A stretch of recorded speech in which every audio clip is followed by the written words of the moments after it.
Et bonjour à tous les amis, c'est MacMomo, on se retrouve pour une nouvelle vidéo, cette fois-ci changement d'émetteur récepteur d'embrayage sur un Iveco.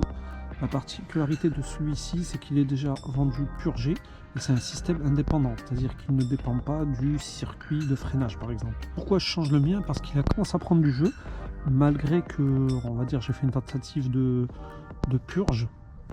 Techniquement ça se purge pas parce que c'est déjà prêt à l'emploi, mais ça prend du jeu au niveau de l'aimant du pédalier, parce que c'est des embrayages qui sont assez, quand même, on va dire, assez costauds, et donc on peut avoir des petits ratés de passage de vitesse, ça peut arriver.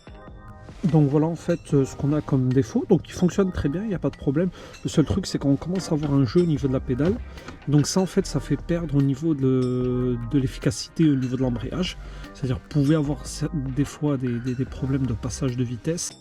Donc une des choses à faire, la première des choses à faire, c'est de scotcher le capuchon, parce que par accident il peut s'ouvrir lorsque vous allez le manipuler et l'installer.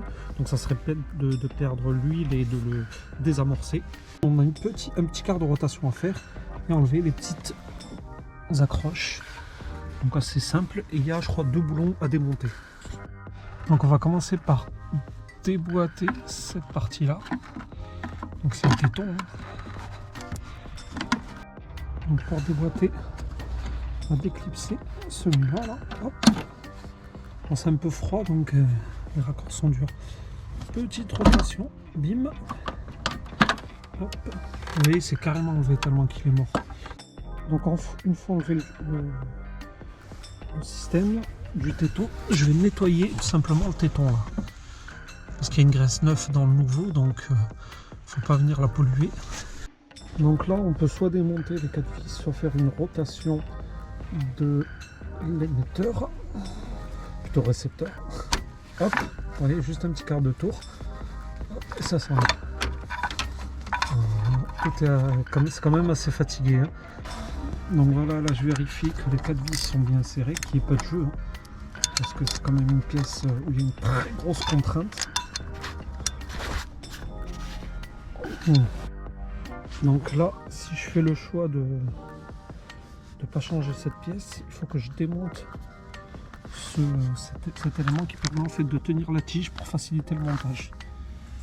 Donc maintenant, il faut que je fasse passer l'émetteur par là, hein, parce que vu que c'est qu'une pièce, d'où l'importance de le serrer. Même le vieux, je l'ai serré pour ne pas perdre l'huile, ça serait bête de polluer le sol.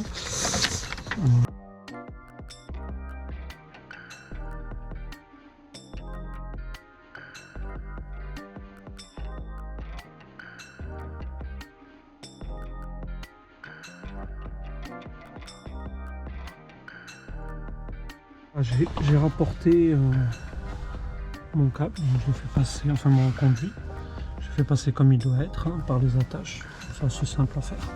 Et donc là il y a emboîté la pédale, c'est un petit peu compliqué dans le sens où il y a très peu d'espace.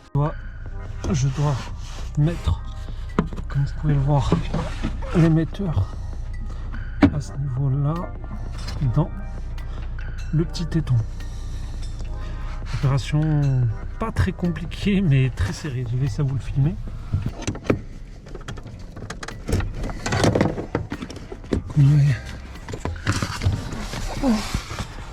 Voilà, j'ai réussi à l'entrer, c'était pas évident du tout, hein.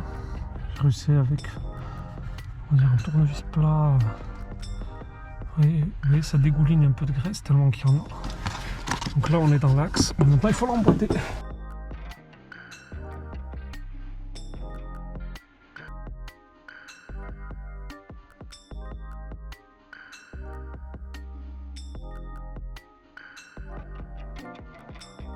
Donc là on va enlever le scotch.